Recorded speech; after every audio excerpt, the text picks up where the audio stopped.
আসসালামু আলাইকুম, welcome back to my channel. কেমন আছেন আপনারা সবাই?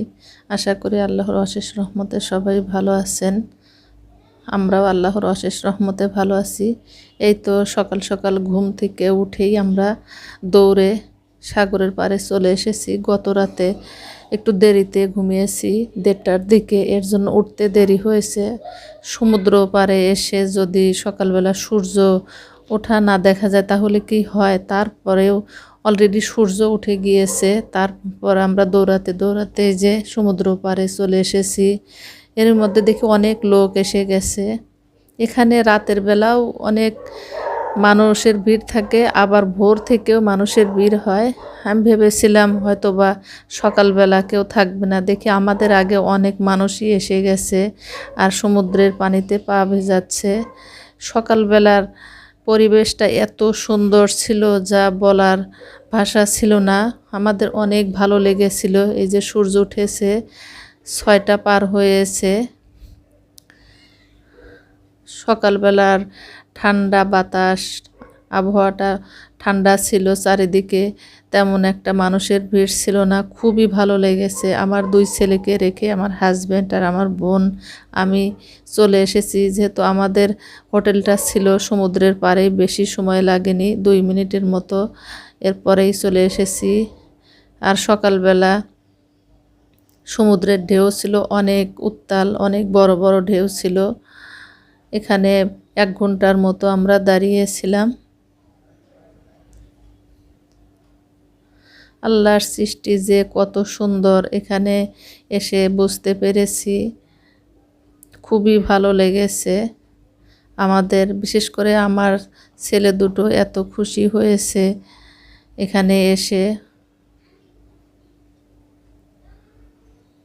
এমনিতেই সকালবেলা কিন্তু ভোরের বাতাসটা অনেক ভালো লাগে, আর যদি সমুদ্র পাড়ে এসে ঠান্ডা হাওয়া পাওয়া যায় তাহলে তো কথাই নেই, আরও বেশি ভালো লেগে যায়। আর এখানে সবারই মন ভালো হয়ে যাবে আসলে। দূর থেকে উঁচু হয়ে ঢেউ আসছে, সমুদ্র পাড়ে আছড়ে পড়ছে। খুবই ভালো লেগেছে আমাদের। আমার মনে হয় যে কেউ আসলে সবারই মন ভালো হয়ে যাবে। আসলে এখানে মন ভালো হয়ে যাওয়ার একটা জায়গা।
এখন আমরা সমুদ্র পাড় থেকে হোটেলে চলে এসেছি, আর সকালের নাস্তা করেই আজকে যাব হিমছড়ি পাহাড় দেখতে, আর পাটোয়া টেক যাব।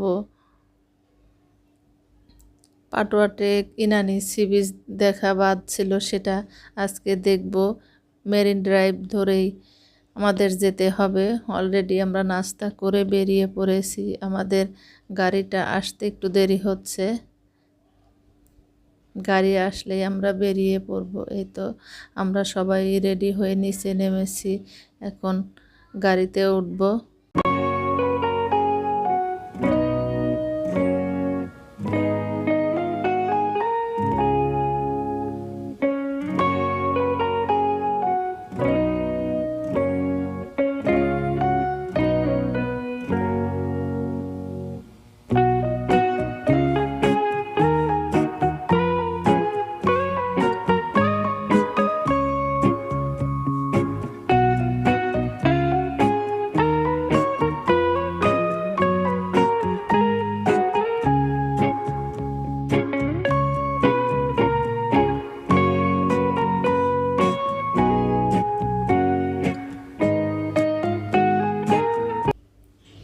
এই তো আমরা মেরিন ড্রাইভ ধরে যাচ্ছি।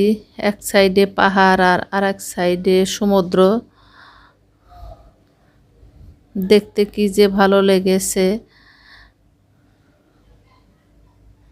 আমরা যাচ্ছি প্রবাল দেখার জন্য। পাটুয়া টেক সি বিচে অনেক প্রবাল আছে আর সেগুলো দেখব। এই তো অলরেডি আমরা চলে এসেছি এখানে, কিছু সময় কাটাবো। আজকে সারা দিনে আমরা কি কি করব সেগুলো আপনাদের সাথে শেয়ার করব। আশা করি আপনাদের ভালো লাগবে। ভালো লাগলে আমার সাথে থাকবেন এবং পুরো ব্লগটি দেখবেন। আমি যতটুকু সম্ভব আপনাদের সাথে শেয়ার করার চেষ্টা করেছি।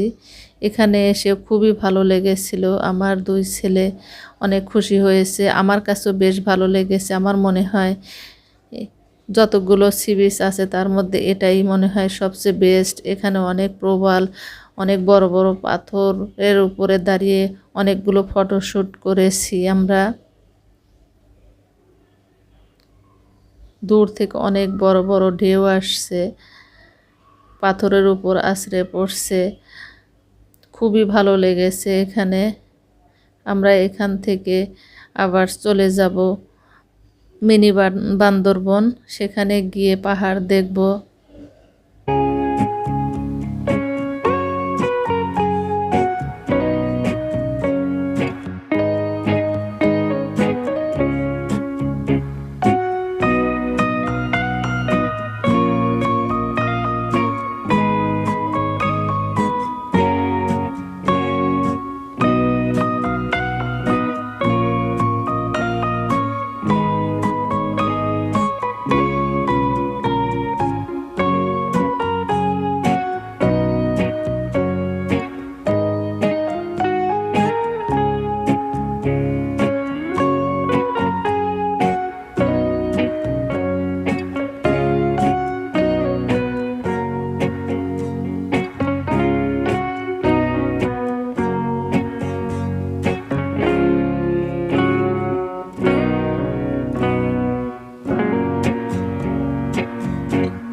এরপর আমরা এসেছিলাম ইনানি সি বিচে।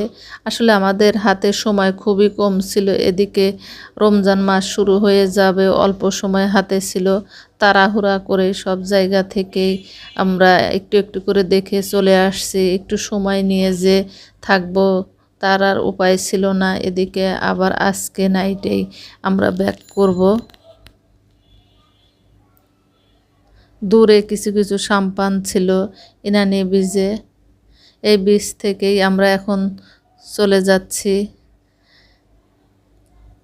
মিনি বান্দরবন। এই যে আমরা অলরেডি পাহাড়ে উঠতে যাচ্ছি। আমার হাইট ফোবিয়া আছে, যার কারণে আমি উঠতে অনেক ভয় পাচ্ছিলাম। তারপরে কষ্ট করে উঠেছি, কিন্তু আরেকটু উঁচুতে উঠতে চেয়েছিলাম কিন্তু উঠতে পারিনি।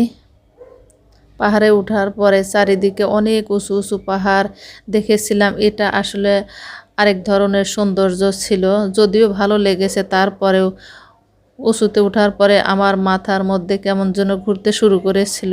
তাড়াহুড়া করে নেমে পড়েছি।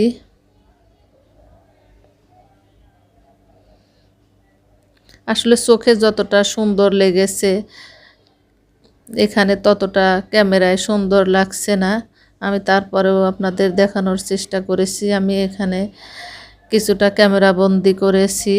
এখানে কিন্তু বিশেষ একটা উঁচু দেখা যাচ্ছে না, আসলে এগুলো অনেক উঁচু ছিল। আর চারদিকে শুধু পাহাড় আর পাহাড়, আর এক সাইডে ছিল সমুদ্র। এটা অবশ্য একটু ভিতরের দিকে, এখান থেকে সমুদ্র অনেকটা দূরে। হয়তোবা ড্রোন দিয়ে উঠালে সমুদ্রটা দেখা যেত।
পাহাড় দেখা শেষ করে আমরা এখন চলে এসেছি হিমছড়ি ঝর্ণা দেখতে। কক্সবাজার এসেছি, আর হিমছড়ি ঝর্ণা না দেখলে কি হয়। আর এই যে এই রাস্তা ধরেই কিছু দূর এগুলেই ঝর্ণা। ঝর্ণা দেখব, ফটোশ্যুট করব।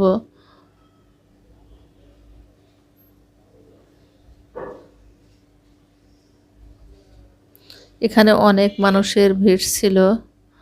ঝর্ণা সবাই দেখার জন্য আসছে, ফটোশ্যুট করছে। আর এখানে অনেক বড় পাহাড় আছে, আর এই ঝর্ণার পাশেই কিন্তু সমুদ্র। এই পাশে যে ওই যে উঁচু পাহাড়টা দেখছেন, এই পাহাড়ে উঠলেই সমুদ্র দেখা যায়। একদম সমুদ্রের পাশে ছিল এটা।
আমরা সব কিছু দেখার পরে এখন আমাদের হোটেলের দিকে ব্যাক করছি। অলরেডি 3টা বেজে গিয়েছে। হোটেলে যাব, দুপুরের খাবার খাবো, এরপর আরও কিছুক্ষণ ঘোরাঘুরি করব। আর আজকে রাতেই আমরা ঢাকার উদ্দেশ্যে রওনা হব।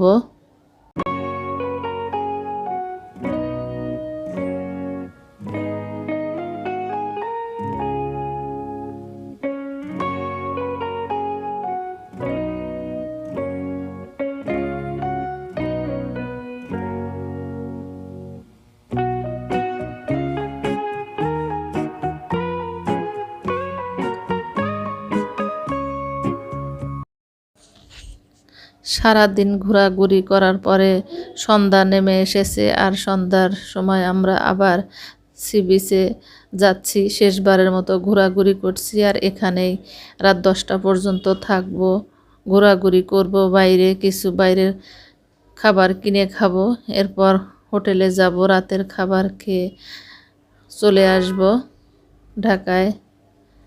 রোজার আর মাত্র 2 দিন বাকি আছে, তাড়াহুড়া করেই চলে আসতে হচ্ছে। সূর্য কিন্তু ডুবে যাচ্ছে, অন্ধকার নেমে আসছে।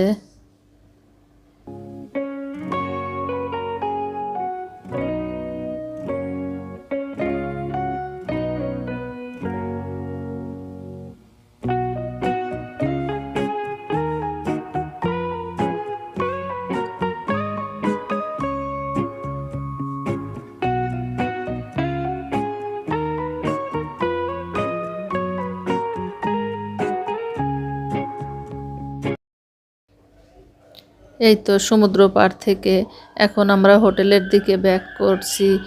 আর এখন হোটেলে গিয়ে খাবার খেয়ে রওনা দিব। এই তো আমরা এখন হোটেল থেকে বিদায় নিয়ে চলে যাচ্ছি ঢাকার উদ্দেশ্যে। সব কিছু গোছগাছ করা হয়েছে, রাতের খাবারও খাওয়া হয়েছে। বিদায় নিচ্ছি কক্সবাজার থেকে। আশা করি আজকের ব্লগটি আপনাদের কাছে ভালো লেগেছে। আমার হাজব্যান্ড সব কিছু চেক করে নিচ্ছে, কোথাও কিছু আছে নাকি সেটা দেখে নিচ্ছে। এখন শেষবারের মতো বের হয়ে যাচ্ছি, বিদায় কক্সবাজার। আশা করি ব্লগটি আপনাদের কাছে ভালো লাগবে। ভালো লাগলে পাশে থাকবেন, আমাকে সাপোর্ট করবেন। আজকের মতো বিদায় নিচ্ছি। আল্লাহ হাফেজ, আসসালামু আলাইকুম।